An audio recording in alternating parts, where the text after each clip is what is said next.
Hello everyone, I'm Robert. Welcome back to my channel. Today I will show you how to cut long hairs with the long layers and step-by-step tutorial. Is just here my model. My mannequin is ton of layers, like you can see, is so nice and beautiful, and I will show you how to blow dry as well. If you like this video, guys, don't forget to subscribe the channel, share with your friends, comment down below if you have any question or suggestion. Thank you for watching. I see you next time. Starting by parting the hair straight down the middle is a great way to create symmetry and structure for many hairstyles. Use a fine-toothed comb to achieve a precise line, starting from the front hairline and moving toward the crown in a smooth, continuous motion. This clean division provides a polished foundation for styles such as braids, buns, or sleek, straight hair. Next, I create two precise diagonal sections, starting from the crown and extending gracefully down to the back of each ear. The lines are carefully checked for balance, as this step sets the stage for a polished and professional result. Once the sections are perfectly defined, I gather the hair from each and secure it neatly with strong, reliable clips that provide a firm hold. This keeps the hair neatly contained, ensuring it remains organized and out of the way, allowing for an unobstructed workspace. This meticulous preparation ensures the styling process progresses smoothly and with maximum precision. Once the sides are clipped, I transition to the left side of the mannequin and repeat the same steps I used on the right side. It's important to maintain consistency in how the sections are created and how the hair is cut to ensure the sections mirror each other perfectly. This step requires a keen eye for symmetry, as even slight deviations can throw off the entire look. To begin, I separate the left side into manageable sections, just like the right. As I work through the hair, I follow the same length, guides, angles, and techniques to achieve a mirrored effect. Patience is key during this stage. I take my time to ensure the left side of the hair aligns precisely with the right, checking the balance frequently. It's helpful to periodically step back and view the haircut from different angles to confirm that both sides are even and harmonious. I secure the back section of the hair with clips or an elastic band. This keeps the back area contained, allowing us to focus exclusively on the front sections. With the back secured, I direct all the hair in the front area forward. This helps us isolate the sections needed to create the face framing fringe. Combing the hair forward not only ensures precision, but also makes it easier to visualize the final shape. Before cutting, it's crucial to consult with your customer. Ask them how short they'd like their fringe to be, and discuss how the fringe will frame their face. Keep in mind that the hair's texture, whether straight, wavy, or curly, plays a significant role in determining the length. For example, wavy or curly hair tends to shrink as it dries, so you'll need to account for that when cutting. The first small section we cut will act as our guide for the rest of the fringe. Start with the small subsection in the center and ask your customer for feedback on the length. This initial guide sets the tone for the entire fringe, so be precise. If your customer is unsure about the length, it's better to err on the side of caution and cut slightly longer. You can always shorten it later, but you can't add length back. Once the guide is established, we'll cut the fringe at a 90-degree angle towards the front. This technique ensures that the fringe naturally frames the face while maintaining a soft, blended look. Work in small sections, using the guide as a reference for each new cut. Consistency is key, so check your angles frequently and make small adjustments as needed. As you cut, remember to consider the dry state of the hair. Straight hair may lay flat, while curly or wavy hair will spring up. Always anticipate how the hair will behave after it's styled or air dried, and adjust your cutting technique accordingly. As you continue to work on the fringe, it's important to keep refining the cut to ensure that it flows seamlessly into the rest of the haircut. The precision of the cut, especially when it comes to angles, directly impacts the final look. If the angles of the fringe are too harsh or abrupt, the cut can look disconnected from the rest of the hairstyle. On the other hand, if the angles are too soft or rounded, the fringe may lose the sharpness and definition that make it stand out. Therefore, when cutting, focus on maintaining clean, deliberate angles that complement the overall shape. Once the fringe length is set, ask the client if they prefer it a bit longer or shorter. Sometimes, clients might change their minds once they see how the fringe sits on their face, especially after you've shaped it to fall naturally. If the fringe feels too heavy or long, you can always shorten it slightly, creating more movement. Alternatively, if it's too short or needs to be softened, you can lengthen it slightly, blending the fringe into the rest of the hairstyle to prevent any harsh lines. This is where flexibility is key, as being able to adjust on the fly based on feedback helps to achieve the most flattering look. After determining the fringe length, layering becomes a crucial step to ensure the hairstyle has dimension and movement. The layering process helps eliminate any bulky or overly flat sections, which can sometimes make the fringe feel too heavy. When creating layers, you can use various cutting techniques depending on the desired outcome. For instance, point cutting into the ends will soften the edge of the fringe, while slide cutting can help to blend it more naturally with the longer sections of the hair. These techniques are especially useful if you want the fringe to look more textured or tousled, creating a relaxed, modern vibe. Another thing to consider is how the fringe will look once styled. Different textures, like soft waves or a sleek, straight finish, can dramatically alter the appearance of the fringe. As you trim, take into account how the client typically styles their hair. For example, if the client enjoys wearing their fringe with volume or movement, adding layers will help the hair bounce and have more flow. Conversely, if the client prefers a more control, sleek look, you might want to ensure the layers are subtle and the fringe has a more solid, weighty appearance. In addition to layering, don't forget to pay attention to the sides and how the fringe blends into them. Sometimes, creating subtle layers around the sides of the fringe can enhance the transition between the fringe and the rest of the hair.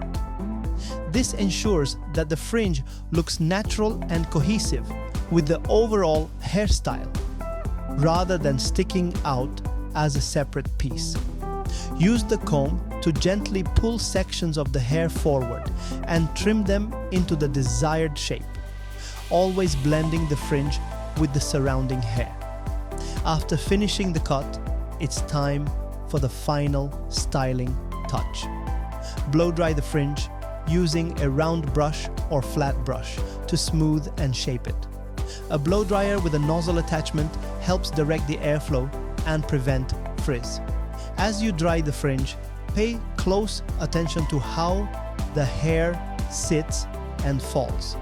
This is the moment when you can determine if any further adjustments are necessary. If the fringe appears uneven after styling, revisit any areas that may need light trimming to ensure smoothness and balance. Lastly, communicate with your client throughout the process, especially after styling. Ask how they feel about the fringe once it's dried and styled. This is your opportunity to fine-tune any details and ensure that the fringe is exactly how they envisioned it. Offering the client options for styling, like a softer or more defined look, can also help them get the most out of their new haircut.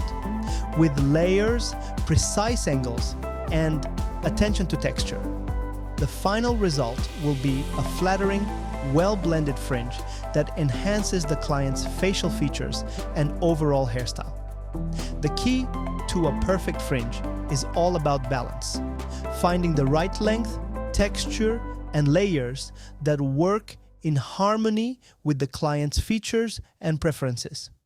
By taking the time to refine each step and engaging with the client throughout, you create a hairstyle that not only looks great in the salon, but will also be easy for them to maintain and style at home.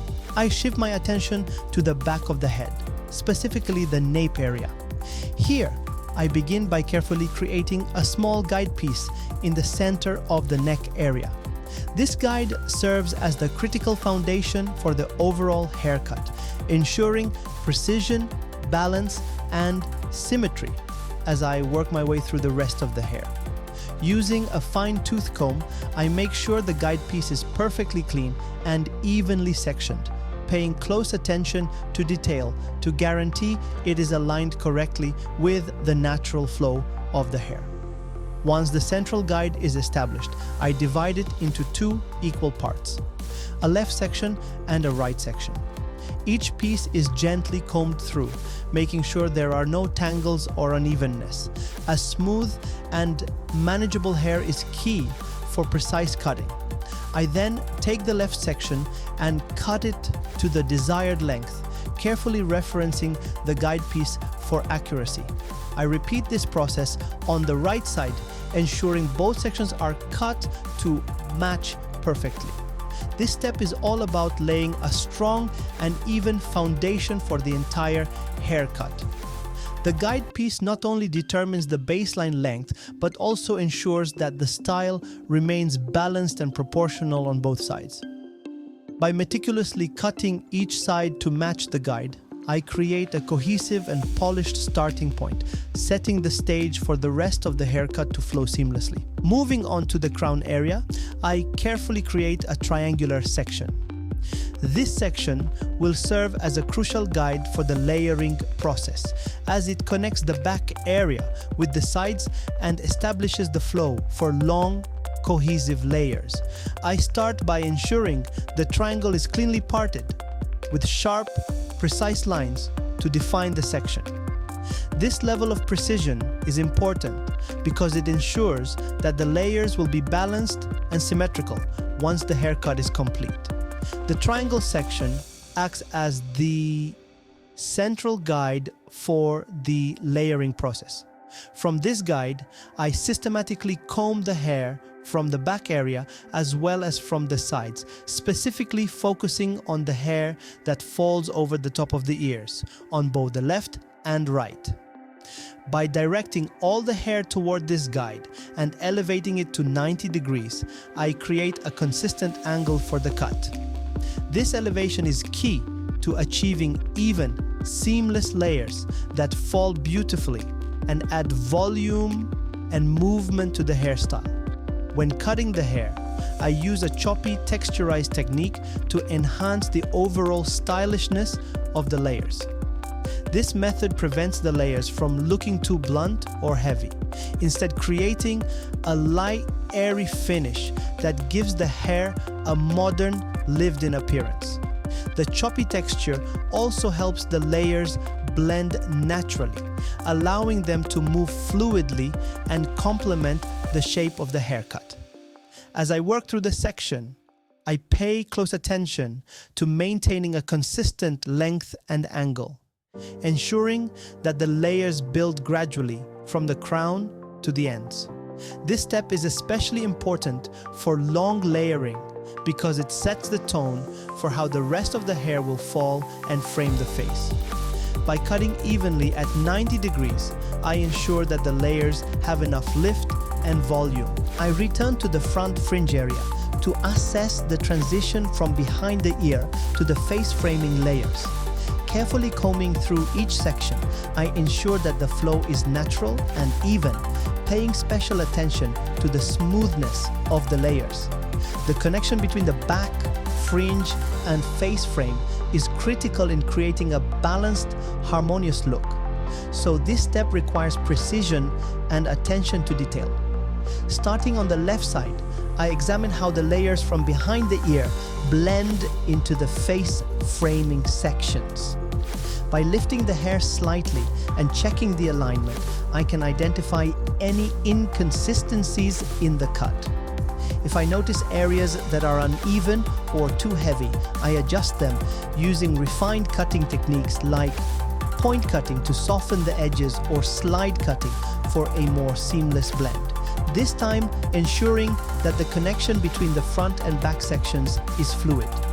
By carefully redirecting the hair and elevating it to check the alignment, I confirm that the layers are even and harmonious from every angle. This process ties together the face framing layers, fringe, and back, ensuring that the haircut is smooth, flowing, and visually balanced. The attention to these details creates a polished result that both looks and feels exceptional. This ensures that the face frame transitions gracefully into the rest of the haircut without harsh lines. Moving to the right side, I repeat the process but with a fresh perspective, ensuring that this side mirrors the left.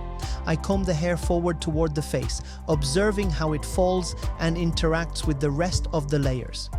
The goal is to maintain symmetry, not only between the left and right sides, but also in how the face framing layers complement the overall haircut. I take care to refine the flow, ensuring that the layers remain soft and flattering. Viewing the hair from the sides and back also ensures that no sections appear disconnected or out of place. This part of the process is essential for achieving a unified and professional finish. As I continue refining, I focus on the subtle details that make the layers appear polished and cohesive. I consider how the face framing layers work with the client's natural features. Now that the haircut is complete, I move directly to drying the hair, skipping the towel step to preserve the natural movement and texture. I start drying the hair by using a flat brush, which helps me quickly detangle the strands and prepare them for the blow drying process. The flat brush allows me to work through the hair more efficiently, ensuring that it's smooth and tangle-free. As I work through each section, I gently pull the brush through the hair, starting from the roots and moving towards the ends. This step is essential because it helps align the hair, making the blow-drying process easier and faster, while also smoothing out any knots or tangles that could interfere with the final look. The flat brush also creates a more even distribution of the hair as I dry it, making sure no sections are missed or uneven. By carefully brushing each section, I ensure that the hair is prepped perfectly for the next stage of the blow dry. This process also helps in distributing the natural oils from the scalp, promoting healthy looking shine as I move forward with styling. Once the hair is detangled and smooth, I'm ready to switch to the round brush for the blow drying step. The flat brush has already laid the foundation for a clean, controlled blow dry. After completing the blow dry, I begin the process by focusing on the nape of the neck and working my way toward the front sections. This approach ensures that each section of hair receives the necessary attention and is styled with precision. I start by carefully sectioning the entire back and top areas, ensuring that each part is divided evenly and is in the perfect position for blow drying. By sectioning the hair, I can maintain control throughout the process, ensuring the hair is dried evenly, and I avoid missing any areas that need specific attention. Once each section is neatly separated, I use a round brush to guide the airflow of the blow dryer through the strands. This is where the magic begins to happen, creating volume and smoothness. To get the best results, I leave each section to cool for a few minutes before releasing the clips. This cooling period is essential for allowing the hair to set, helping the curls to hold their shape, and ensuring the volume created is long-lasting. The cool-down process locks in the texture and gives the hair the desired bounce and smooth finish. At this stage, the hair is not only set but also refined, allowing for the perfect amount of movement and definition to shine through. Once the hair has cooled and set, I carefully begin to release the clips one by one and gently unwind each section from the round brush. As I do this, the transformation becomes evident. The hair reveals beautiful, soft curls, each section bouncy and full of life. The texture is smooth and polished, with every layer flowing seamlessly from the back to the front. Don't forget to check out under description to get 15% off discount for all products from Pivot Point using my special code Robert152025. If you love the result, don't forget to like, subscribe, and share with friends who might find this useful. Take care of yourself, and thanks for watching.